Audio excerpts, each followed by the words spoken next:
எங்களுக்கு பசுமாட்டு தோலை உரித்தால் அவர்களை அடிப்போம், வன்முறை செய்வோம், வீடுகளுக்குள்ளே புகுந்து இந்த கறி என்ன கறி என்று ஆராய்ச்சி செய்வோம், பசுமாட்டு கோமியத்தை குடிப்போம். உயர்ந்த சாதி என்று சொல்லிக் கொண்டாலும் அரசியலமைப்பு சட்டத்தை எழுதுகிற அறிவு இல்லை, அறிவில்லா சாதி. ஆண்டவரே, இயேசு பெருமானே, கர்த்தாவே, இவரை எப்படியாவது சீக்கிரம் குணப்படுத்து, விரைவில் குணமாக்கு. எந்த மதத்தை சார்ந்தவனாலும் இருந்தாலும் அவனை பார்த்ததும் அசலையும் அலைக்கும் செத்த பசுமாட்டுக்காக வாழ்ந்து கொண்டிருக்கிற ஒரு மனிதனை கொலை செய்ய சொல்லுகிறது மனு தர்ம சட்டம். முஸ்லிம் மதத்திற்கு மாறியவன் மறுபடியும் இந்து மதத்திற்கு வர வேண்டும் என்று ஒருவன் முழக்கமிடுகிறான். கிறிஸ்தவ மதத்திற்கு மாறியவன் மறுபடியும் இந்து மதத்திற்கு வர வேண்டும், இல்லையே அனைவரையும் விரட்டி அடிப்போம் என்று ஒருவன் கொக்கரிக்கிறான். அவனை எப்படி பேச வைப்பது மனு தர்ம சட்டம். இந்த ரெண்டு சனியன்களால ஏகப்பட்ட பேருடைய வாழ்க்கை வீணா போனது. இந்த தேசத்தை சூழ்ந்திருக்கிற ஆபத்தை விளக்குவதற்கு வேறு யார் ஆத்திரப்படுகிறார்களோ இல்லையோ, நாம் ஆத்திரப்பட்டாக வேண்டும். வேறு யாருக்கு அக்கறை இருக்கிறதோ இல்லையோ, நமக்கு அக்கறை இருந்தாக வேண்டும். அந்த அடிப்படையில் தான் நாம் இந்த களத்தில் பிற யாரையும் முந்த வேண்டும் என்கிற நோக்கில் அல்ல, எப்போதும் நாம் முன்னோடியாக இருந்து போராட வேண்டும். நம்முடைய போர் குரல் எல்லா பிரச்சனைகளிலும் முதல் குரலாக இருக்க வேண்டும் என்கிற ஒரு உணர்வோடு தான் இந்த போராட்டத்தை ஒருங்கிணைத்திருக்கிறோம். 3 நாள் இடைவெளிதான் முற்போக்கு மாணவர் கழகத்தின் நிர்வாக குழு கூட்டத்தில் நான் நீங்கள் போராட்டத்தை ஒருங்கிணையுங்கள் என்று கேட்டுக்கொண்டேன். இந்த 3 அல்லது 4 நாட்கள் இடைவெளியில் இவ்வளவு சிறப்பாக மாணவர்களை ஒருங்கிணைத்திருக்கிற முற்போக்கு மாணவர் கழகத்தின் மாநில செயலாளர் பாரதி பிரபு உள்ளிட்ட அத்தனை தோழர்களையும் நான் நெஞ்சார பாராட்டுகிறேன், வாழ்த்துகிறேன். அனைவருக்கும் என்னுடைய பாராட்டுகள்.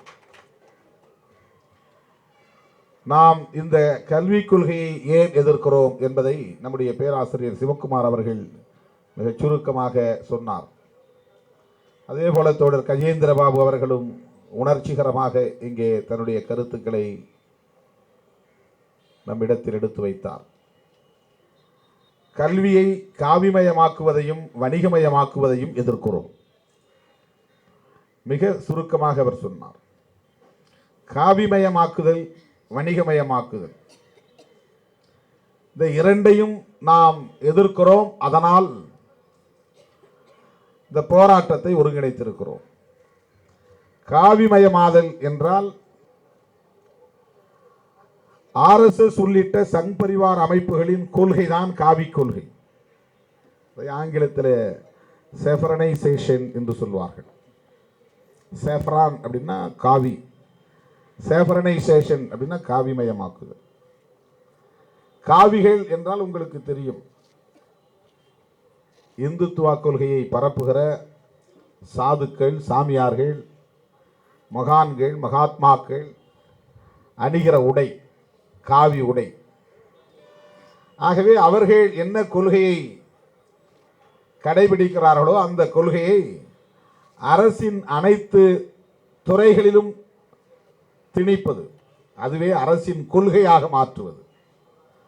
RSS இயக்கத்தின் கொள்கைதான் இந்திய அரசின் கொள்கை என்கிற வகையில் அந்த இயக்கத்தின் கொள்கையை அரசின் கொள்கையாக மாற்றுகிற முயற்சி தான் காவிமயமாதல், காவிமயமாக்குதல். இதையே நாம் எதிர்க்க வேண்டும். ஏன் எதிர்க்க வேண்டும் என்றால் அது மக்களுக்கு விரோதமானது, எளியோருக்கு எதிரானது, சிறுபான்மை சமூகத்தினருக்கு எதிரானது, பகையானது, பெண்களுக்கு எதிரானது. ஒரு தேசத்தை ஆளுவதற்கு அரசியலமைப்பு சட்டம் வேண்டும். அப்படிப்பட்ட அரசியலமைப்பு சட்டத்தை வகுக்கிற ஆற்றல் அறிவு சார்ந்த சமூகத்திற்கு மட்டுமே உண்டு.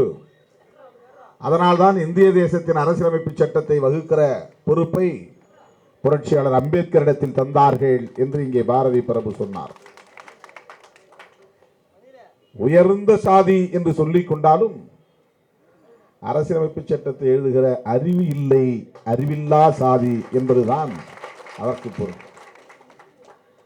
பரப்பால் உயர்ந்தவர்கள் என்று சொல்லிக் கொள்பவர்களுக்கு ஒரு தேசத்தை ஆளுவதற்கு வழிநடத்துவதற்கு ஆற்றல் வாய்ந்த ஒரு சட்டத்தை எழுதுகிற அறிவு இல்லை என்பதுதான் அதனுடைய பொருள்.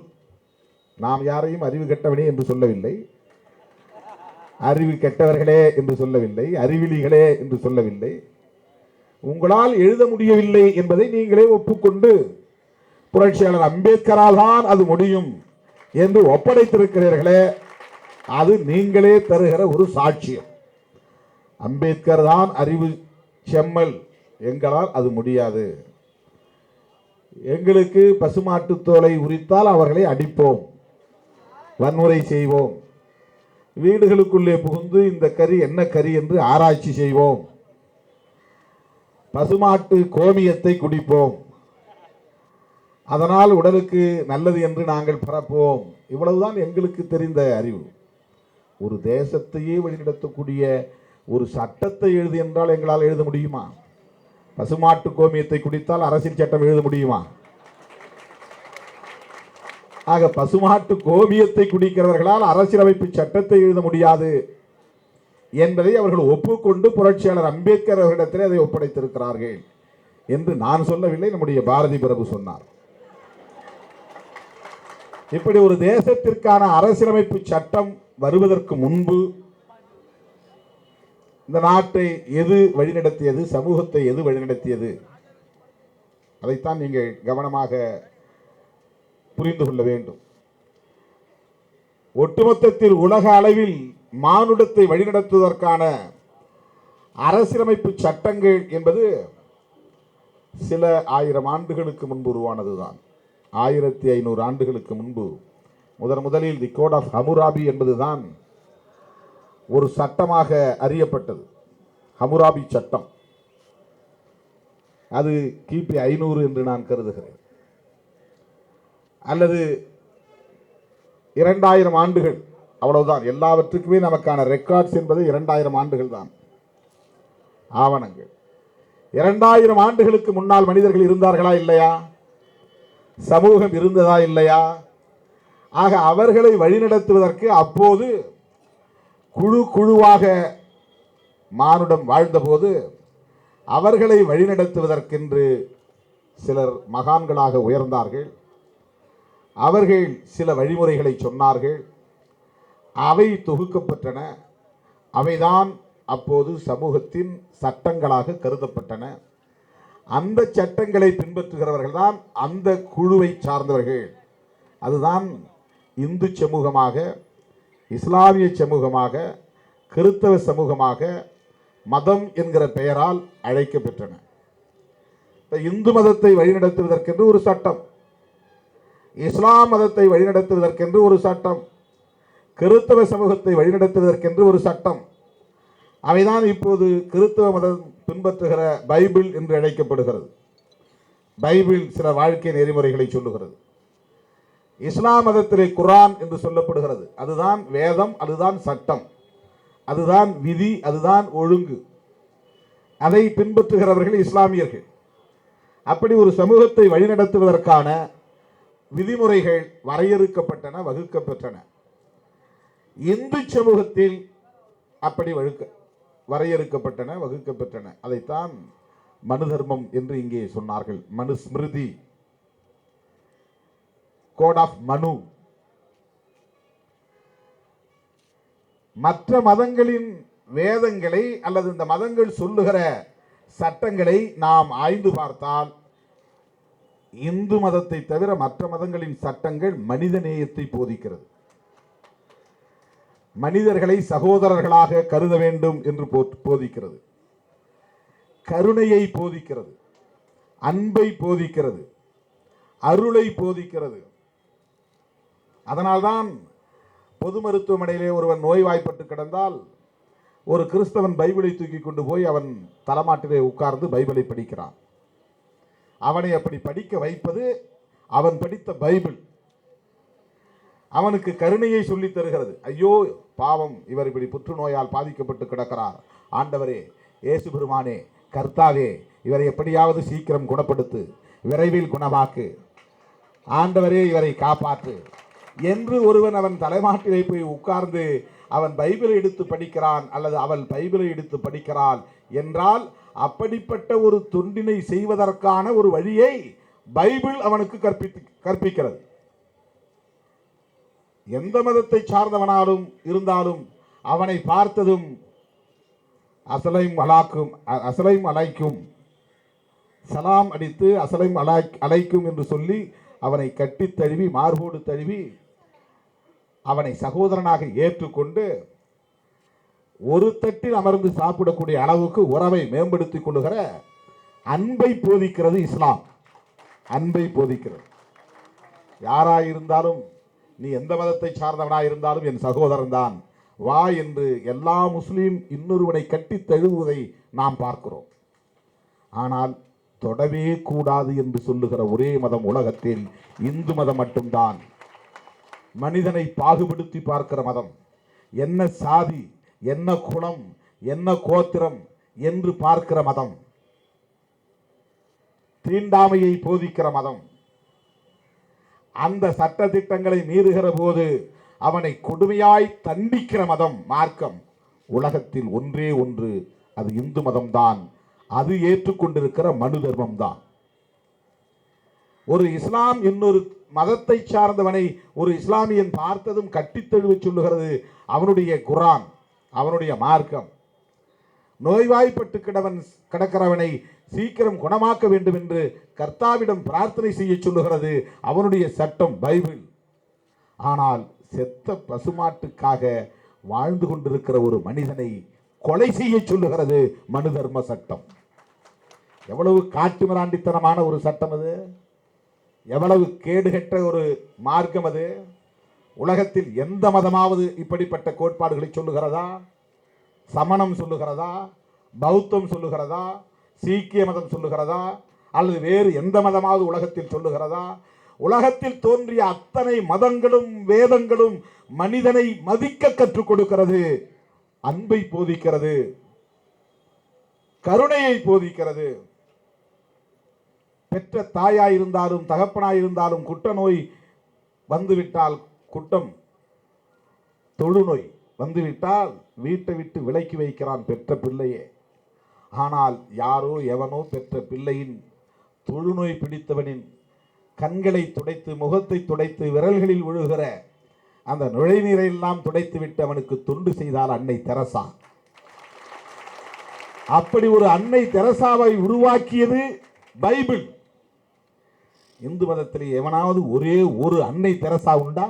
உருவாக்க முடியுமா? இந்து மதத்தால், மனு தர்மத்தால் உருவாக்க முடியுமா? மனு தர்மத்திற்கு அந்த ஆற்றல் உண்டா? அவ்வளவு பேரையும் குலம் கோத்திரம் பார்த்து பிரித்து பேதப்படுத்தி பார்க்கிற ஒரு கேவலமான வாழ்க்கை முறையை சொல்லுகிற தர்மம்தான் மனு தர்மம் என்று அழைக்கப்படுகிறது.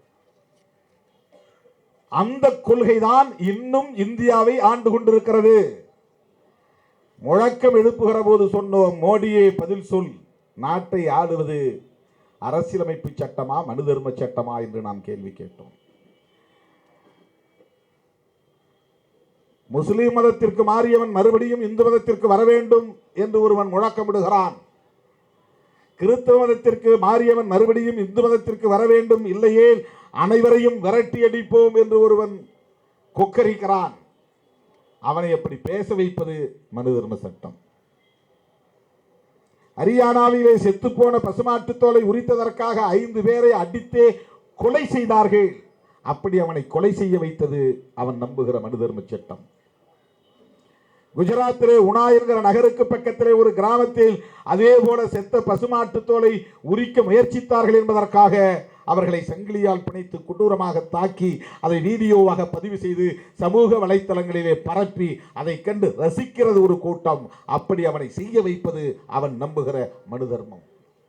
அவன் என்ன நினைக்கிறான் என்றால், எருமை மாட்டு தோலை நீ உரிக்கிற போது அவன் அடிக்க வருவதில்லை, எருது மாட்டு தோலை நீ உரிக்கிற போது உன்னை அவன் தாக்குவதில்லை, ஆட்டுத்தோலை உரிக்கிற போது உன்னை அவன் தாக்குவதில்லை, கோழியை நீ கொலை செய்து அதை கழுத்தை அறுத்து நீ உணவாக்குகிற போது உன்னை அவன் தாக்குவதில்லை, பல கோடி டன் மதிப்புள்ள மீன்களை ஒவ்வொரு நாளும் நாம் உணவுக்காக கொன்று கொண்டிருக்கிறோம், அதற்காக அவன் தாக்குவதில்லை. ஜீவகாருண்யம் அவனை இயக்கவில்லை. பசுமாட்டு தோலை நீ உரிக்கிறாய், அதுவும் செத்த பசுமாட்டு தோலை நீ உரிக்கிறாய். பசுக்கரியை நீ தின்னக்கூடாது, பசுமாட்டை நீ அடிக்கக்கூடாது, கொல்லக்கூடாது. ஆக பசுமாடு என்பது அவனுக்கு தெய்வமாக போதிக்கப்பட்டிருக்கிறது. அப்படிப்பட்ட தெய்வத்துக்கு எதிரான நிந்தனையை நீ செய்கிறாய், எனவே உன்னை கொல்லுவது தவறில்லை, அது புனிதம் என்று அவனை நம்ப வைக்கிறது அவன் நம்புகிற மனு தர்மம். அதுதான் காவி கொள்கை, அதுதான் காவி கொள்கை, அதுதான் இந்துத்துவ கொள்கை, அதுதான் RSS கொள்கை, அதுதான் விஸ்வ இந்து பரிஷத் கொள்கை, அதுதான் பஜ்ரங் தள் கொள்கை, அதுதான் அந்த சங்க பரிவார அமைப்புகளின் கொள்கை. அவர்கள் நம்புகிற மனு தர்மம் போதிக்கிற கொள்கை. அந்த கொள்கையைத்தான் நாம் காவி கொள்கை என்கிறோம். அந்த கொள்கையை அரசின் கொள்கையாக அவர்கள் மாற்றுகிற போதுதான், கல்வி கொள்கையில் அதை திணிக்கிற போதுதான் கல்வியை அவர்கள் காவிமயமாக்குகிறார்கள் என்று நாம் சொல்லுகிறோம். காவிமயமாதல் என்றால் இதுதான்.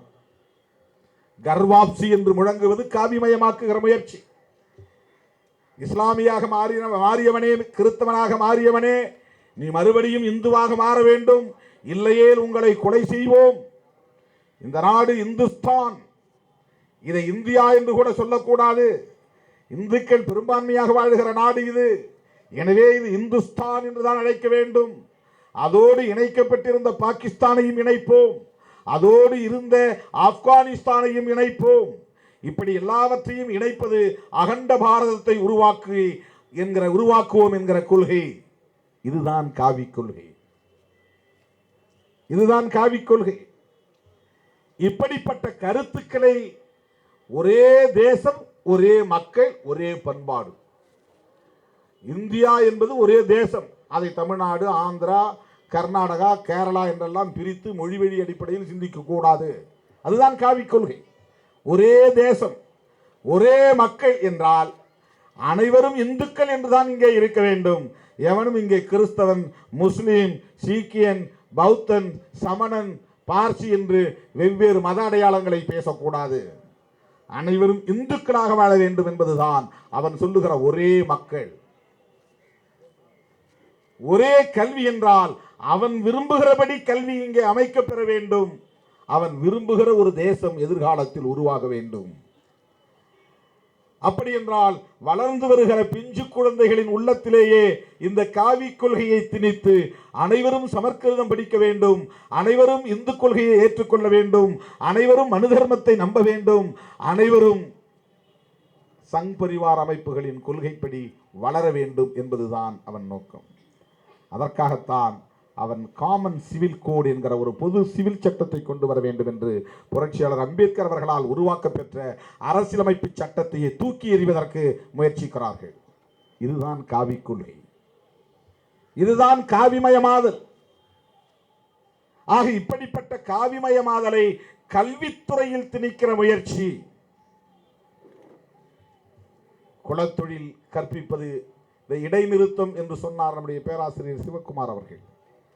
இடைநிறுத்தம்னா பாதியிலே படிப்பை விட்டுட்டு வந்துடுறது, டிராப் அவுட்ஸ். 8வது வரையிலும் எவனையும் ஃபெயில் ஆக்கக்கூடாது. ஏன்னா அட்லீஸ்ட் அவன் 8வது வரையிலுமாவது படிக்கிற வாய்ப்பை, பள்ளிக்கூடத்துக்கு போகிற வாய்ப்பை அவன் பெறணும். அவனை டிராப் அவுட் ஆக்கக்கூடாது. நாம் அதை 10ஆம் வகுப்பு வரை கூட அப்படி தான் கொண்டு வரணும்னு சொல்கிறோம். 10ஆம் வகுப்பு வரையிலும் யாரையும் ஃபெயில் ஆக்கக்கூடாது. இவன் எங்கிருந்தோ கொண்டு வரக்கூடிய கல்வியை நம்ம படிக்கலைன்னா நம்ம தகுதியற்றவன் சொல்லி நம்மளை ஃபெயில் ஆக்குறான். நமக்கு மேத்ஸ் வரலையா, அதனால நம்ம அன்ஃபிட். நமக்கு எது வருதோ அது அதன் அடிப்படையில் என்ன ஆளாக்கணும், அதுதான் அரசு தேவை. எனக்கு எது தெரியுதோ, எது தெரியக்கூடிய ஆற்றல் இருக்கிறதோ அதை எனக்கு கற்பித்து என்னை ஆளாக்க வேண்டும் என்பதும் அரசுக்கு உள்ள கடமை. தெரியாதவற்றை தெரிய வைப்பது அரசுக்கு உள்ள கடமை. தெரிகிற வரையில் சொல்லிக் கொடுக்க வேண்டியது அரசுக்குள்ள கடமை.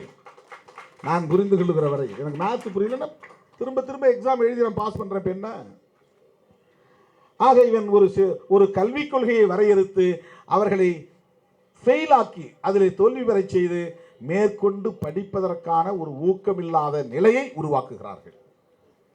இப்போ நான் படித்த காலத்தெல்லாம் 78, 79 நான் எஸ்எஸ்எல்சி படித்தப்போ அப்போவே எஸ்எஸ்எல்சி பாஸ் பண்ணுறதுங்கிறது ஒரு பெரிய விஷயமா பேசுவாங்க.